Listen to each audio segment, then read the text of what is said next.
I reclaimed my farm that had been taken by the HOA and decided to throw a party. I invited the whole family, but no one came. They were out shopping at the mall. After celebrating alone, my son sent me a message. "We need to talk about the property. I'm glad to have you here. Follow my story until the end and comment the city you're watching from, so I can see how far my story has reached. I never thought victory could taste so bitter. After 3 long years of fighting the HOA, 3 years of lawyers and court dates and sleepless nights, I finally had my farm back. The deed was in my hands again, signed and sealed, but as I stood in my empty kitchen staring at the table set for 12 people, I felt more alone than I had in my entire 64 years of life. The barbecue was perfect. I'd spent the whole morning preparing it: slow-cooked brisket, my famous dry rub that took me years to perfect, corn on the cob, potato salad made from my late mother's recipe. The beer was ice cold in the cooler, and I'd even bought one of those fancy cakes from the bakery in town, the kind with real buttercream frosting that costs $37 but tastes like heaven. I'd called everyone. Paul, my son, was the first one I reached out to. "Dad, that's great news about the farm," he'd said, his voice sounding distracted like he was checking his phone while we talked. "We'll definitely be there. Can't wait to celebrate with you." Then I called my brother Mike, my sister Janet, even reached out to some cousins I hadn't spoken to in months. They all said the same thing. They'd be there. They were proud of me. This was such wonderful news. For the first time in years, I felt like I might actually have my family back. The morning of the party, I woke up at 5 a.m. even though I didn't need to. I was too excited to sleep. I kept imagining how it would feel to have the house full again, to hear laughter echoing through these rooms that had been too quiet for too long. I pictured Paul bringing his kids, maybe finally letting me be the grandfather I'd been trying to be. I imagined Janet telling her stories that always made everyone laugh until their sides hurt. By noon, everything was ready. The tables were set up on the back porch overlooking the pasture where I used to keep horses before all this legal mess started. I'd even hung string lights, the kind that make everything look warm and magical. The whole place looked like something out of a magazine. 1 o'clock came and went. No cars in the driveway. I told myself they were probably running late. Families with kids always are. By 2 o'clock, I started checking my phone, thinking maybe I'd missed some calls or texts. Nothing. The ice in the cooler was starting to melt, and the brisket was getting dry even though I'd wrapped it in foil. At 3:30, I finally broke down and called Paul. It went straight to voicemail. I tried Janet next, then Mike. All voicemails. My hands started shaking as I dialed number after number, getting the same electronic greeting over and over again. Finally, around 4 o'clock, Janet picked up. I could hear noise in the background, music, chatter, the sound of a crowd. "Oh, Dennis," she said, and I could hear the fake cheerfulness in her voice immediately. "How's the party going?" "Where are you?" I asked, trying to keep my voice steady. Everyone was supposed to be here at 1. There was a pause, and then she laughed, but it wasn't a happy laugh. It was the kind of laugh people make when they're uncomfortable. "Oh, honey, didn't Paul tell you? We all decided to meet up at the mall instead. They're having this big sale, and you know how the kids love the arcade there. We figured you wouldn't mind." The phone felt heavy in my hand. "You figured I wouldn't mind? Well, you know, celebrations don't have to be at a specific place, right? We're all thinking of you." I could hear Paul's voice in the background, saying something to someone about a store closing soon. They hadn't even told me they weren't coming. They'd just decided my victory party wasn't worth their time and made other plans. "Janet," I said slowly, "I spent all morning cooking for 12 people. I bought a cake. I set up tables." Another pause. "Oh, well, maybe we can stop by later if we have time." They didn't have time. I knew they wouldn't have time. I hung up without saying goodbye and stood there in my kitchen, staring at all that food, at the cake with "Congratulations, Dennis," written in blue frosting, at the 12 empty chairs arranged around tables that would never be filled. I ended up eating alone on the back porch as the sun started to set. The brisket was actually pretty good, even if it had gotten a little dry. The beer was still cold. I tried to focus on the view, on my land that nobody could take away from me anymore. But it was hard to feel victorious when victory felt so much like defeat. I was cleaning up the dishes, wrapping up pounds of leftover food that would take me weeks to eat, when my phone buzzed with a text message. Paul's name appeared on the screen, and for a moment my heart lifted. Maybe he was calling to apologize, to explain, to say they were on their way after all. But when I opened the message, the words hit me like a punch to the gut. "Hey Dad, we need to talk about the property. Can you call me tomorrow?" I didn't sleep that night. Paul's message kept playing in my head like a broken record. "We need to talk about the property. Not sorry we missed your party, Dad. Missed. And not congratulations on getting your farm back. Just business. Always business with him now." Lying in bed, staring at the ceiling fan that squeaked just like it had for the past 15 years, my mind drifted back to how this whole nightmare started. It was hard to believe it had only been 3 years since Martha, my ex-wife, decided she needed to teach me a lesson about what happens when you don't give her everything she wants. The divorce had been ugly, but I thought we'd at least been civil about the property. We'd agreed that I'd keep the farm. After all, I'd bought it with money I'd saved from 23 years of working double shifts at the steel mill. Every acre of this 160-acre spread represented sweat and sacrifice. Martha had never wanted to live here anyway. She'd always complained about being too far from town, too far from her friends, too isolated. But Martha was smart in ways I'd never given her credit for. She knew exactly how to hurt me where it would matter most. 6 months after our divorce was finalized, I got my first letter from the Willowbrook Homeowners Association. It was polite but firm, informing me that my property had been found in violation of several community standards. Apparently, my barn was aesthetically inconsistent with neighborhood expectations. My vegetable garden was inappropriately located within the front setback area. My fence posts needed to be repainted to match approved color schemes. I remember laughing when I first read it. The whole thing seemed ridiculous. I'd been living here for 18 years and suddenly I was getting violations for things that had been there since before most of these HOA people even moved to the area. I figured it was some kind of mistake. Maybe a case of mistaken identity. I was wrong. Over the next 6 months, the letters kept coming. My mailbox was the wrong style. My driveway needed to be resurfaced. I had excessive outdoor storage because I kept my tractor in the side yard instead of in the barn. Each violation came with a fine, usually around $200, sometimes more. When I tried to fight them, attending those monthly HOA meetings in the community center that always smelled like old coffee and disappointment, I found myself facing a panel of people who looked at me like I was something they'd scraped off their shoes. The president was a woman named Patricia Henley, who'd moved here from California and seemed to think she could remake our rural community into some kind of suburban paradise. "Mr. Williams," she'd say, in that condescending tone that made my teeth clench, "we're simply trying to maintain property values for everyone. Surely you can understand that." What I understood was that I was being targeted. Other properties in the area had barns and vegetable gardens and tractors, but somehow I was the only one getting violation notices.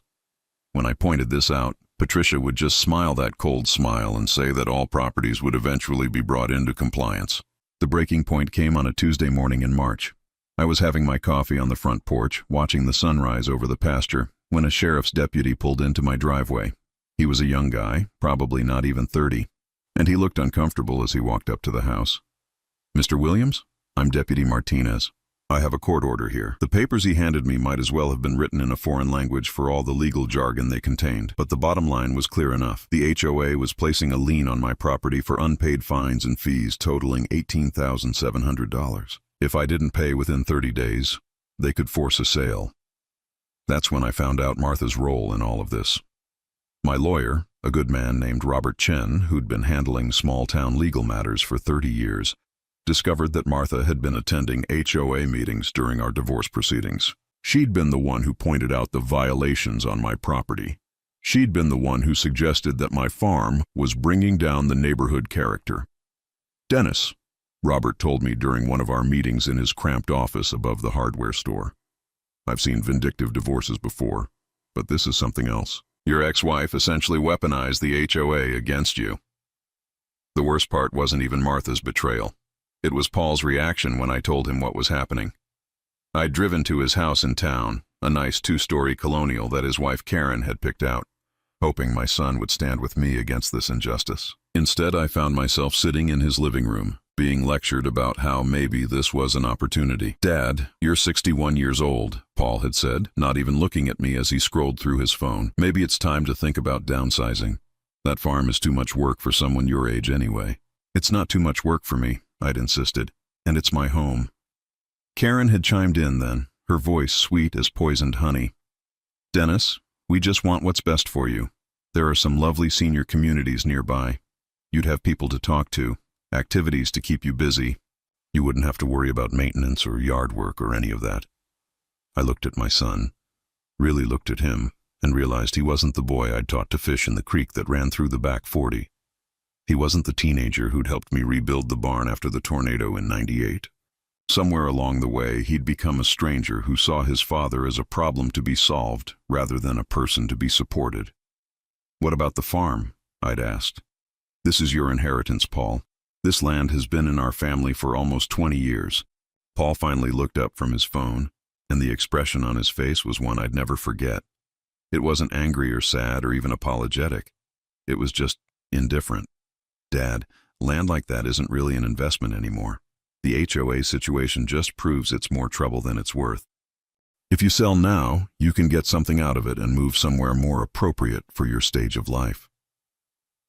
That night, I drove home in the dark, past the mailbox where I'd taught Paul to change the numbers when we moved here, past the oak tree where I'd hung a tire swing for him when he was 8, and I made a decision. I wasn't giving up. Not on the farm, not on the life I'd built, not on the principles I'd tried to teach my son about fighting for what's right. It took 3 years, most of my savings, and more stress than any man should have to endure at my age. But I won.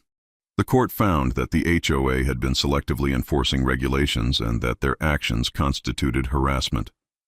I got my farm back, free and clear of all liens and violations. But victory, I was learning, could be its own kind of loneliness. The next morning I called Paul back before I lost my nerve. I'd spent the night rehearsing what I might say, how I might explain the hurt I felt about them missing my celebration, but when he answered the phone, his tone was all business. "Dad, thanks for calling back. Karen and I have been talking, and we think we need to have a family meeting about your situation." My situation. As if getting my farm back was somehow a problem that needed solving. "What kind of situation are we talking about, Paul?" "Look, can you come over tonight? Mom will be here too. We all need to discuss this together." Martha. Of course Martha would be involved. The woman who'd tried to destroy everything I'd worked for was now going to be part of a family meeting about my property. I wanted to hang up right then, but something in Paul's voice stopped me. There was an urgency there that made my stomach twist with worry. "Is everything okay? Is someone sick? Just come over at 7. We'll explain everything then." I spent the rest of the day working around the farm, trying to keep my hands busy so my mind wouldn't spiral into dark places. I fixed the loose board on the front porch steps, cleaned out the gutters that had been bothering me for weeks, and spent an hour just sitting on the back fence watching the neighbors' cattle graze in the distance. This land, this view, this peace. It was what I'd fought so hard to keep. Paul's house sat in one of those newer subdivisions where every home looked like it had been stamped out with the same cookie cutter. Manicured lawns, identical mailboxes, driveways so clean you could eat off them. It was everything my farm wasn't, and I suspected that was exactly the point. Karen answered the door with that same artificial smile she'd perfected over the years. "Dennis, come in, come in. Everyone's in the living room." Martha was sitting on the couch like she owned the place, which always rubbed me the wrong way. She'd chosen to leave our marriage, chosen to try to destroy my farm, but somehow she still got to be part of family decisions. She looked older than I remembered, her hair more gray than brown now, but her eyes still held that calculating look that had made the last years of our marriage feel like living with a chess player who was always 3 moves ahead. "Hello, Dennis," she said, not getting up. "Congratulations on winning your little legal battle." Little legal battle, as if 3 years of hell had been some minor inconvenience. Paul gestured for me to sit in the chair across from them, and I realized I was being positioned like I was about to face a tribunal. Karen sat down next to Martha, and Paul remained standing, which somehow made the whole scene feel even more formal and uncomfortable. "Dad," Paul began, We've been doing some research, and we're concerned about your long-term financial situation. I frowned. What do you mean? I'm fine financially. Are you, though? Martha interjected. Dennis, you spent almost everything you had fighting the HOA. Your lawyer bills alone were what, $50,000? $60,000, $53,000, I said quietly. It had been worth every penny, but hearing the number out loud still made my chest tight. See? Karen said, leaning forward like she was talking to a child. And now you're living alone on this big property with all the maintenance costs, property taxes, utility bills for a house that's way too big for one person. The house isn't too big for me. Dad, be realistic, Paul said. You're 64 years old. What happens when you can't maintain the property anymore? What happens if you get sick? What if you fall and there's nobody around to help you? I looked around the room at these three people who were supposed to care about me, and all I saw were vultures circling a wounded animal. What exactly are you suggesting? Martha and Karen exchanged a look, and I knew I was about to hear something I wouldn't like. We think you should sell the farm, Martha said, while you can still get good money for it. The words hit me like a physical blow. Sell the farm. Think about it logically, Dennis, Paul said, starting to pace. Real estate prices are good right now. You could probably get $400,000, maybe more, for the property. That money could set you up in a nice senior living community, and you'd still have plenty left over for your retirement. I don't want to live in a senior community, but you might need to eventually, Karen said gently. Wouldn't it be better to make that choice now, while you're healthy and thinking clearly, rather than waiting until it becomes an emergency? I stood up abruptly, needing to move, needing to do something with the anger that was building in my chest. I just spent 3 years fighting to keep that farm. 3 years and everything I had, because it's my home, and now you want me to sell it? Dad, sit down, Paul said. Let's talk about this rationally. Rationally, I turned to face my son, this man I'd raised to believe in fighting for what's right. You want rational? Here's rational. I'm 64, not 94. I'm healthy, I'm capable, and I love my land. Rationally, I should be able to live there as long as I want to. But what about the money? Martha asked. Dennis, you have no savings left, no retirement fund. What are you going to live on? I have my Social Security starting in a few months. I have the farm paid off. I can grow my own food, and my expenses are low. That's not enough, Paul said. What if you need medical care? What if something happens to the house? What if your truck breaks down and you need a new one? They had answers for everything, solutions for problems I hadn't even considered. But as I listened to them talk about my future like I wasn't even in the room, I began to understand what was really happening here. Where's this concern coming from all of a sudden? I asked. 3 years ago, when I was fighting for my farm, where were all of you? Paul, you told me I should just give up and move to a senior community then too. Martha, you were the one who helped the HOA try to take my land in the first place. Martha had the grace to look uncomfortable. That was different. How was it different? We were divorced. I was angry. People do things when they're angry that they later regret. Do you regret it? She was quiet for a long moment. I regret that it caused you pain. Not quite an apology, but the closest thing to one I was likely to get from Martha. But that doesn't change the current situation, Paul said. Dad, we're trying to help you plan for your future. No, I said slowly, the pieces finally clicking together in my mind. You're trying to plan for your future. The room went quiet. Karen looked down at her hands. Martha's jaw tightened. Paul stopped pacing. What do you mean by that? Paul asked, but his voice had changed. The practiced concern was gone, replaced by something defensive. I mean that if I sell the farm, there's money. Money that might someday be inherited. Money that might be available sooner if I'm living somewhere with lower expenses. I sat back down, but this time I felt like I was in control of the conversation.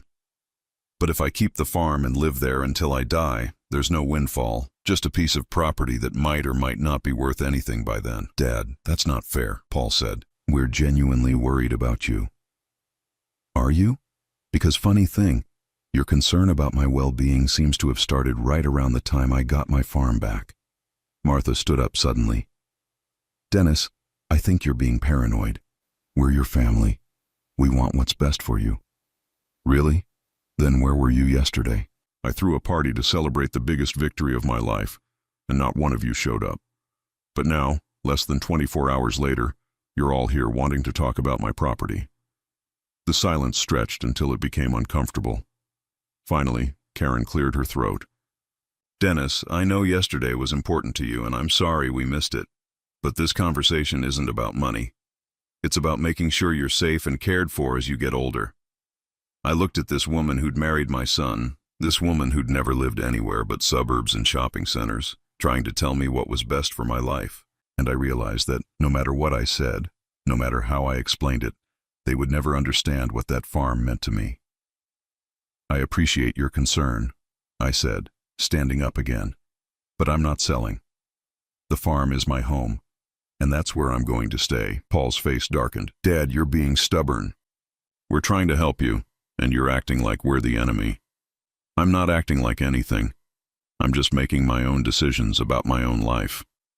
As I drove home that night, past the fence posts I'd set myself and the mailbox Paul had helped me install when he was 12, I couldn't shake the feeling that something had fundamentally changed. My family wasn't trying to help me. They were trying to manage me. And that realization hurt worse than all the HOA violations and court battles combined. Something about that family meeting wouldn't leave me alone.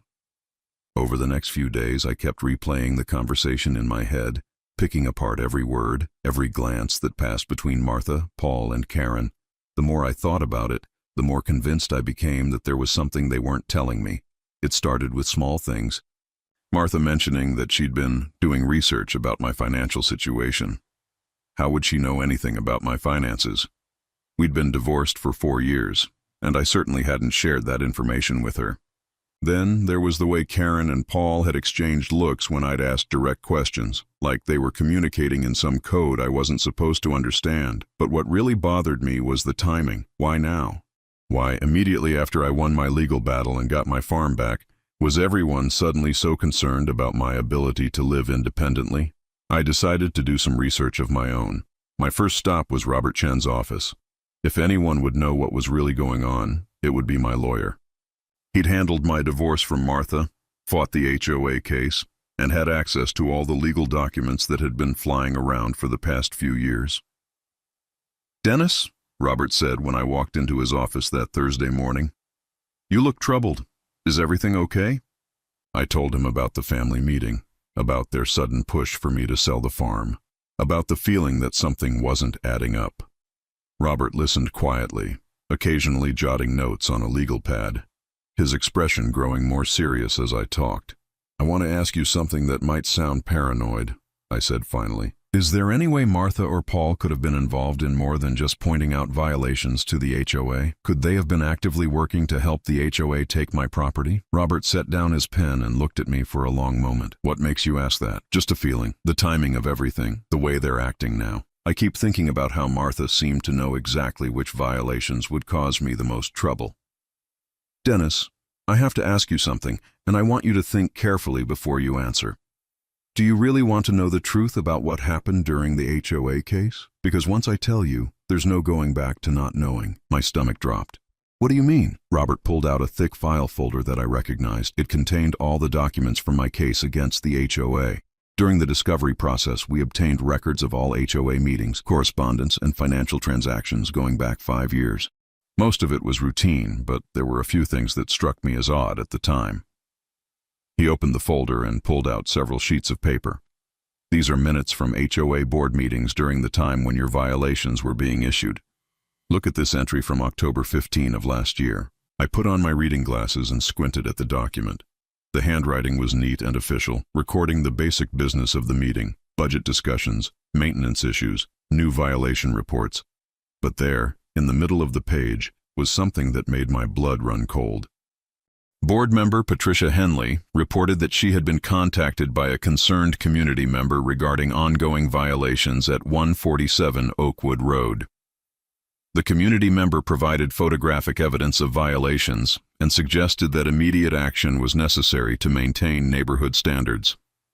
147 Oakwood Road, my address. "Who was the community member?" I asked, though I was already starting to suspect the answer. Robert turned the page. The name isn't listed in the official minutes, but I found this in Patricia Henley's personal notes, which we subpoenaed. He handed me another document, this one handwritten in loose cursive. Meeting with Martha Williams, October 12. She provided photos of property violations at her former residence and expressed concern about impact on neighborhood property values. Agreed to provide additional documentation as needed. I read the note 3 times before the full meaning sank in.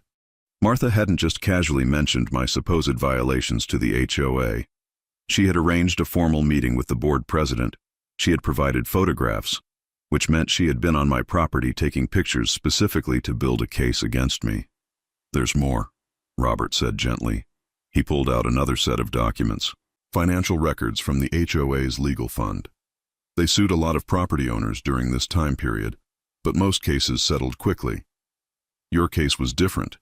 They spent an unusual amount of money fighting it. Almost $43,000 in legal fees. Why would they spend so much? That's what I wondered too, so I looked into where that money came from. Robert handed me a bank record.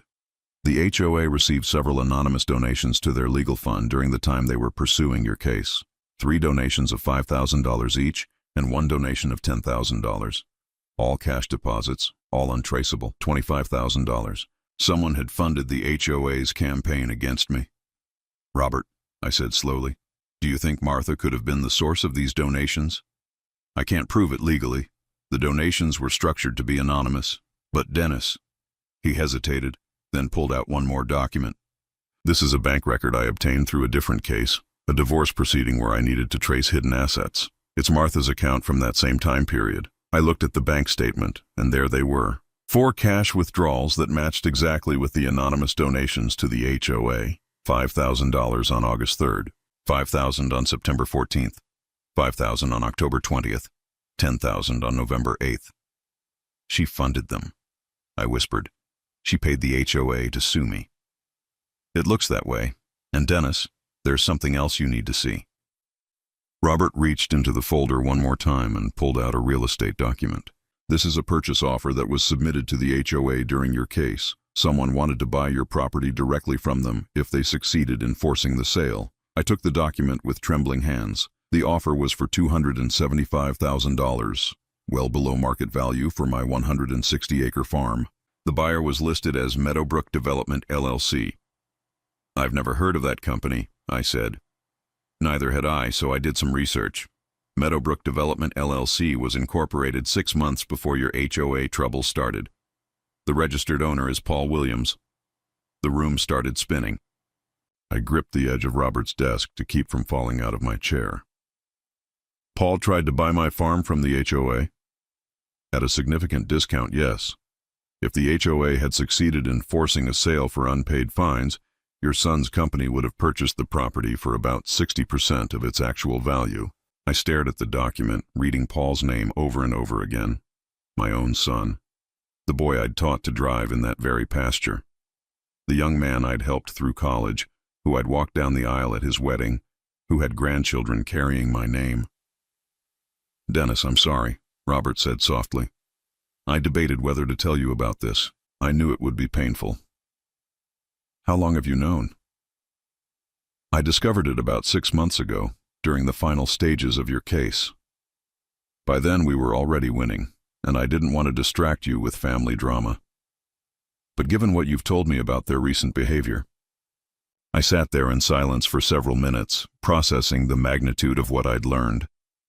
Martha hadn't just betrayed me during our divorce. She had orchestrated an elaborate scheme to steal my farm. And Paul hadn't just been unsupportive during my legal battle. He had been actively working against me, hoping to profit from my downfall. Is there more? I asked. Robert nodded grimly. Phone records. During the time when violations were being reported most heavily, there were frequent calls between Martha's number, Paul's number, and Patricia Henley's direct line, sometimes multiple calls per day. They had been coordinating, planning, probably celebrating every violation notice I received, every fine that pushed me closer to losing everything. Why would they do this? I asked, though even as I said it, I knew the answer. Money. My farm was valuable, and they saw an opportunity to get it at a bargain price.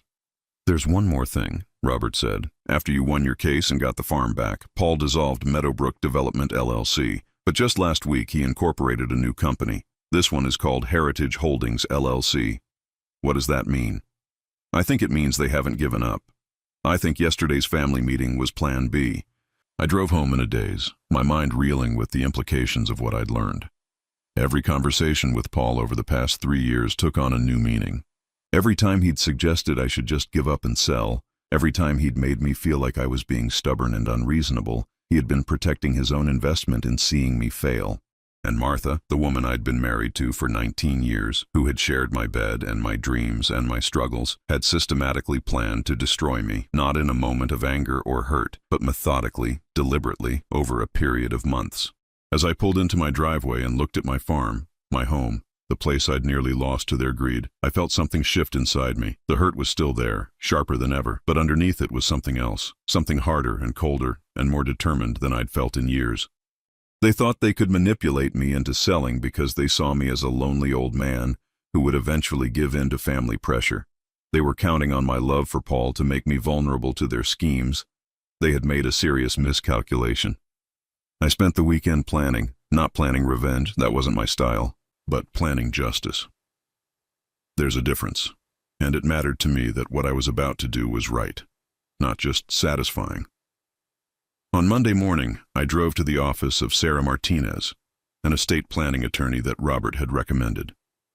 Sarah was younger than I'd expected, probably in her 40s, with kind eyes and a no-nonsense way of speaking that I appreciated immediately. "Mr. Williams," she said after I'd explained my situation, "what you're describing is unfortunately more common than you might think. Family members who see elderly relatives as obstacles to inheritance rather than people to be loved and protected. I'm not elderly," I said automatically, then caught myself. "Sorry, I know I'm getting older, but I'm not helpless. Of course not. But perception matters, and it sounds like your family has decided you're incapable of making your own decisions." She leaned back in her chair. "Tell me what you want to accomplish." "I want to make sure my farm goes to people who will actually appreciate it and use it for good. And I want to make sure that the people who tried to steal it from me understand there are consequences for their actions." Sarah smiled. "I think we can arrange that." It took 3 meetings over 2 weeks to set everything up properly. Sarah was thorough, making sure every detail was legally sound, and that there would be no way for Paul or Martha to challenge what I was doing. We discussed various options, conservation easements, charitable trusts, outright donations, before settling on the perfect solution. The American Veterans Land Trust had been on my radar for years. They worked with military families to preserve rural land and provide transitional housing for veterans struggling to readjust to civilian life.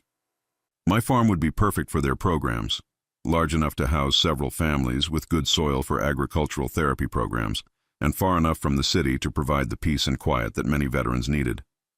But the truly beautiful part of Sarah's plan was the timing. Instead of waiting until I died to transfer ownership, I would donate the farm immediately to the trust with a life estate agreement. That meant I could continue living there for the rest of my life, but the property would legally belong to the Veterans Organization starting right away.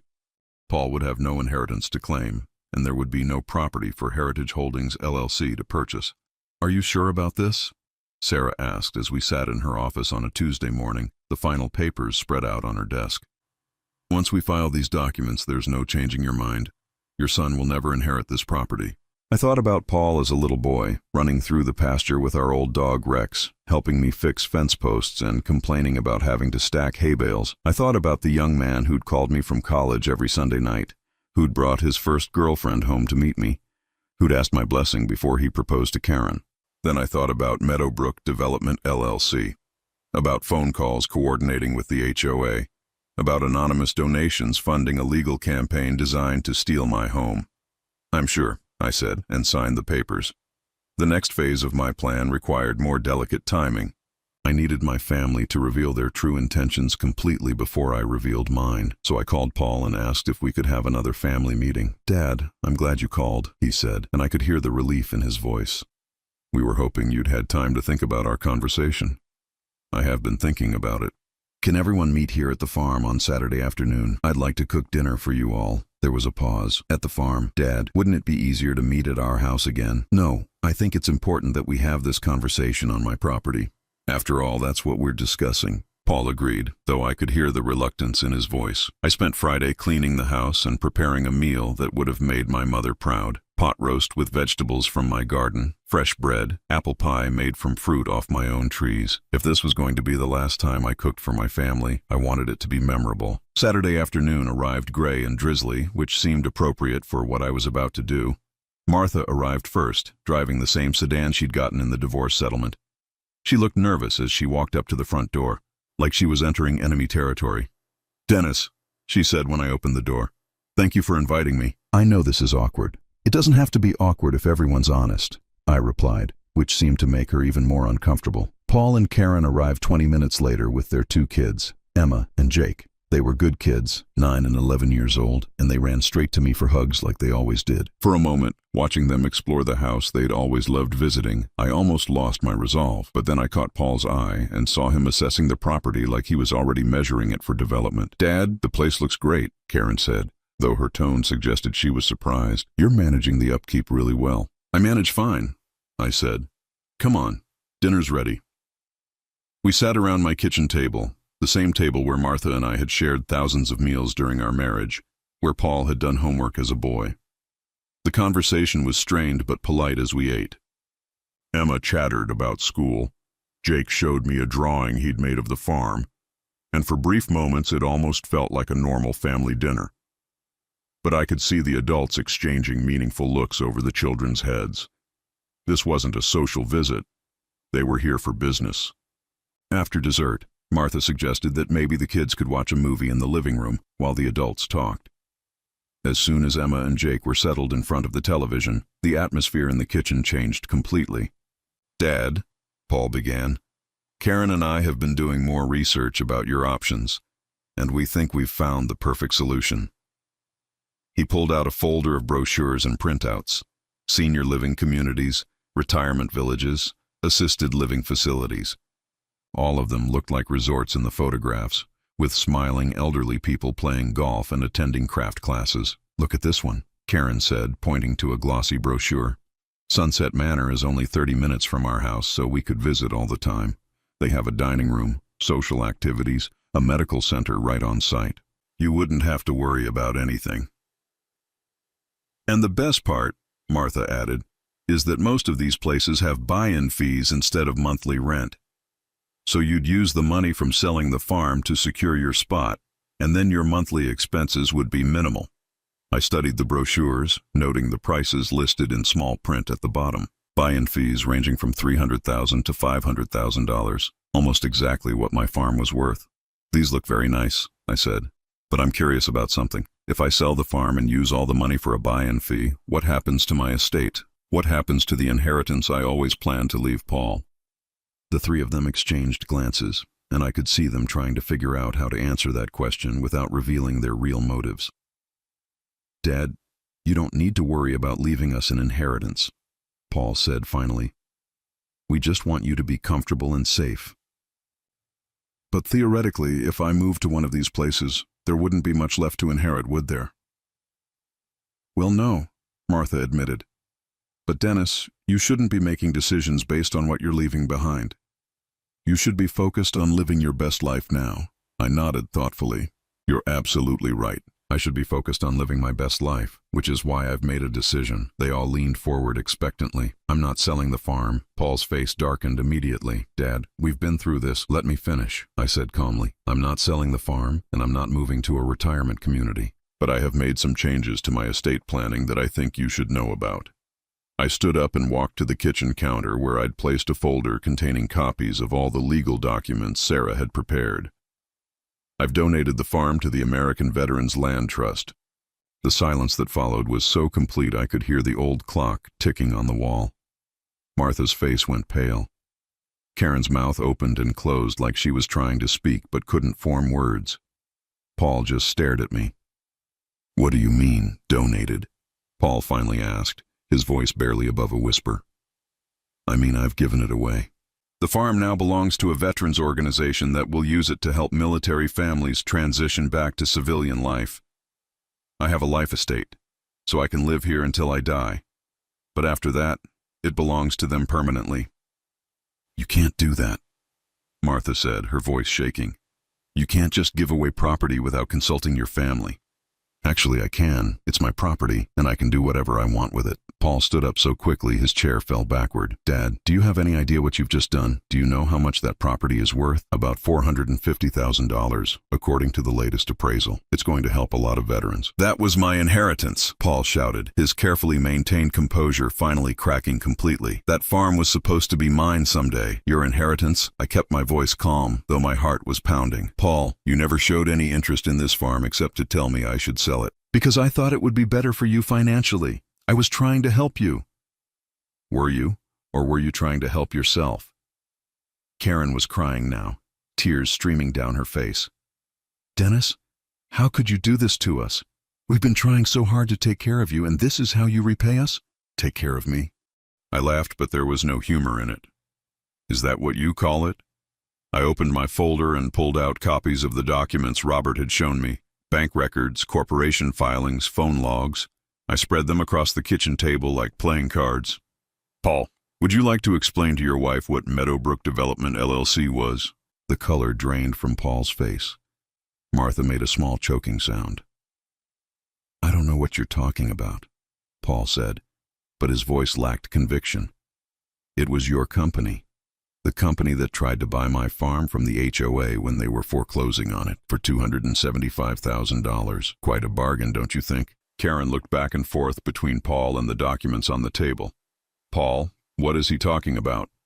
"And Martha," I continued, "those anonymous donations to the HOA's legal fund, $5,000, $5,000, $5,000, and $10,000. They match your bank withdrawals exactly." Martha's hands were shaking. "Dennis, I can explain. Can you? Can you explain why my own wife and son conspired to steal my home? Can you explain why you funded a legal campaign designed to destroy me financially?" Paul slumped back into his chair, his head in his hands. "It wasn't supposed to happen like this." "How is it supposed to happen, son?" We thought if the HOA took the farm, you'd be forced to make a change. We thought maybe it would be better for everyone if you moved somewhere with people around, somewhere safer. And if I bought the property, at least it would stay in the family. At 60% of its value. We would have taken care of you with the savings. We would have made sure you had everything you needed." I looked at this man who shared my name, my blood, my face when he was younger, and I realized that somewhere along the way, I'd failed as a father. I'd raised a son who thought it was acceptable to steal from his own parent as long as he convinced himself it was for my own good. "Get out," I said quietly. "Dad, all of you, get your children and leave my property." Martha started to protest, but I held up my hand. "You have no right to be here.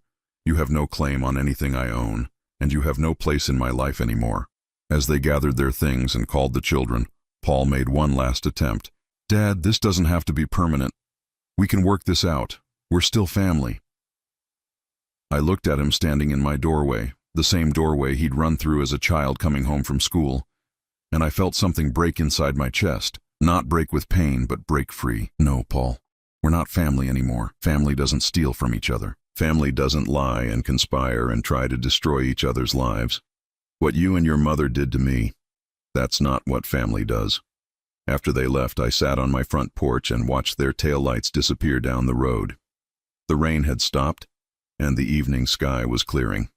In the distance, I could see the lights coming on in my neighbor's house, and I could hear cattle lowing in the pasture. For the first time in years, my farm felt peaceful. 6 months later, I was sitting on that same front porch, watching the sunrise paint the sky pink and gold over my pasture, when the first van pulled up my driveway. I'd been expecting them, of course. The American Veterans Land Trust had been coordinating with me for weeks about the arrival of the first family. Tommy Rodriguez stepped out of the driver's seat, a young man about Paul's age with kind eyes, and the careful way of moving that I recognized in a lot of veterans.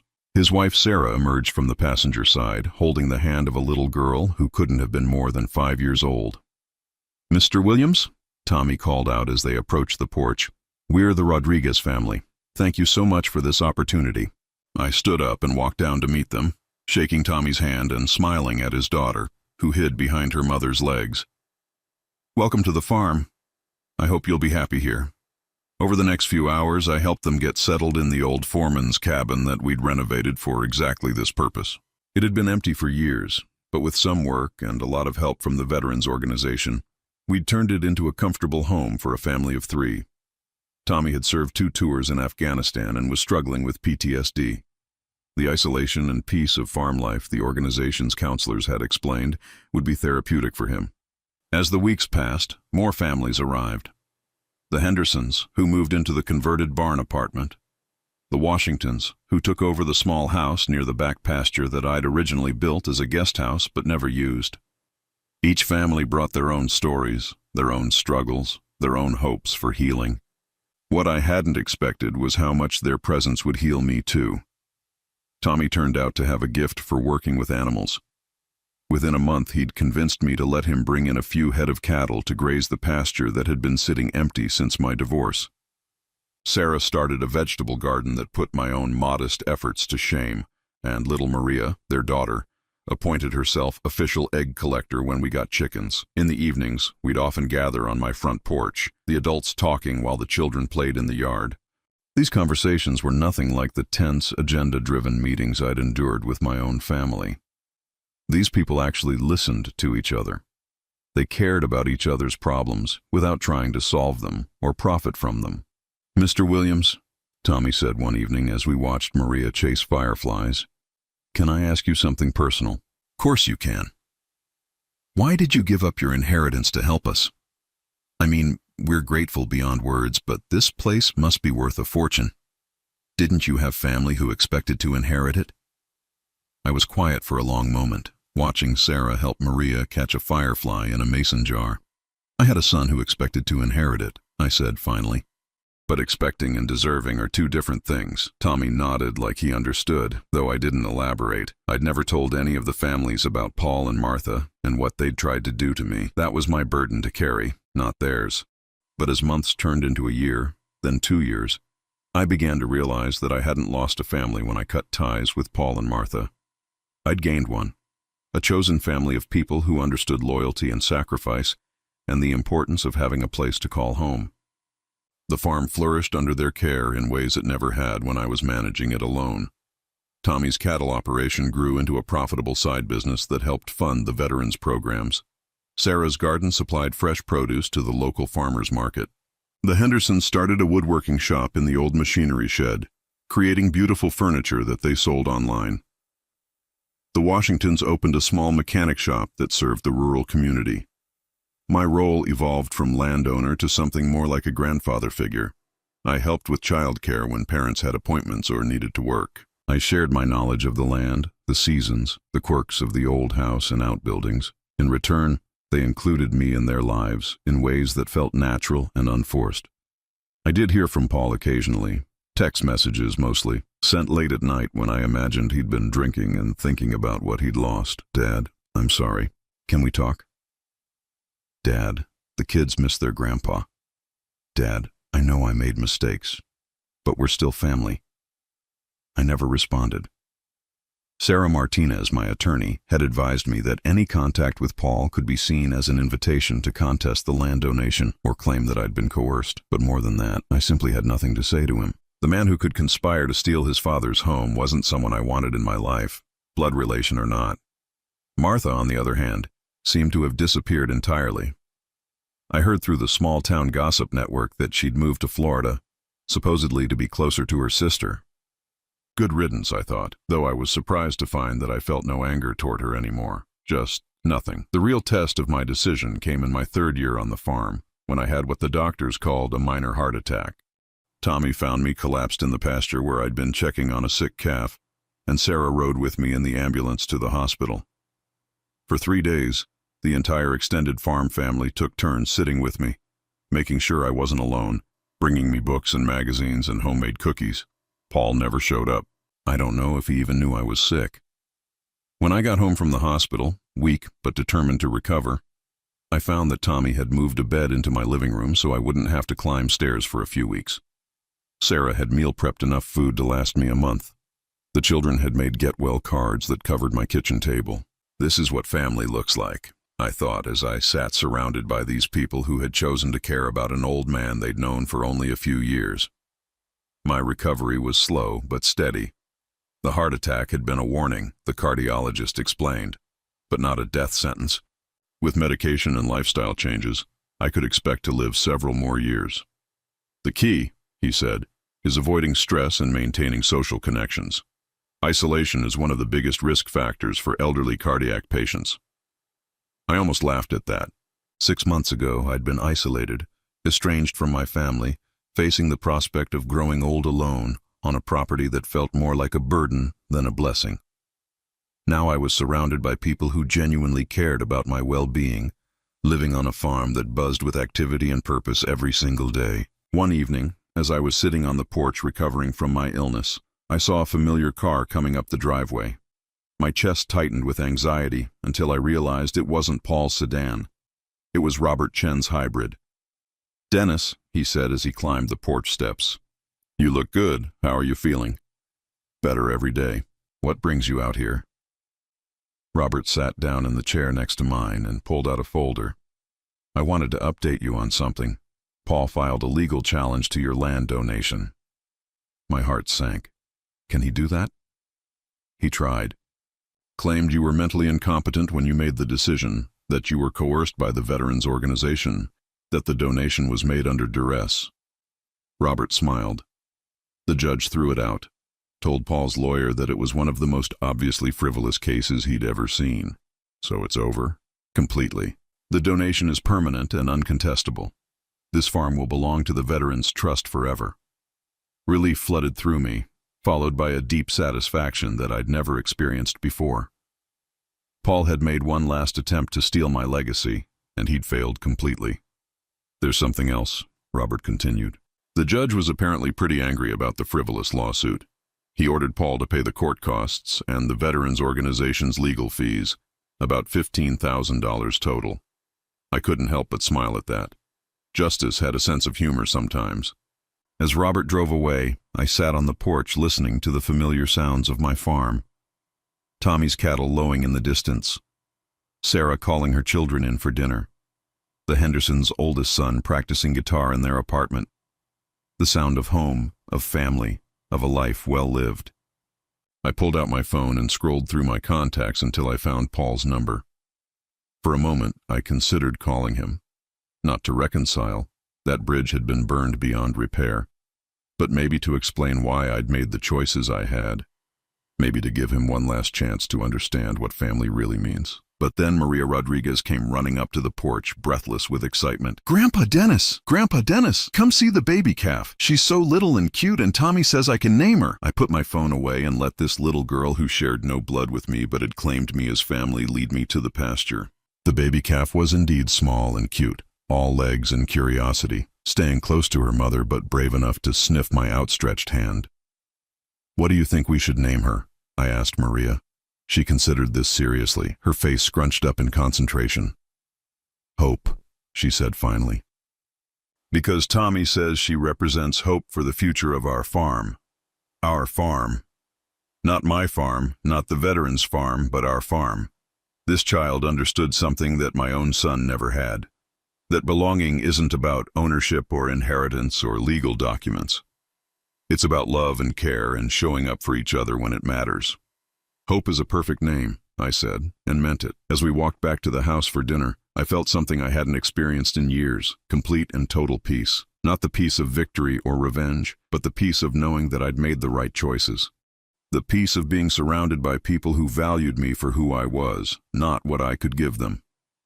The sun was setting behind the hills, painting the sky in shades of orange and purple that never got old no matter how many times I'd seen them. My farm, our farm, was alive with the sounds of families living their lives, healing from their wounds, building something beautiful together. I'd given up my inheritance to spite a son who'd betrayed me, but in return, I'd gained something much more valuable. I'd gained the knowledge that the life I'd built meant something, that the choices I'd made would echo forward in ways that would help people long after I was gone. And when my time came, whether that was next year or 10 years from now, I would die knowing that I'd spent my final years surrounded by love, not by people counting down the days until they could claim their inheritance. Some victories are worth more than money. Some families are worth more than blood. And sometimes, the best way to win is to give everything away to people who will actually treasure it. That night, for the first time in years, I slept without dreams of battles fought or losses mourned. I slept the deep, peaceful sleep of a man who had finally found his way home.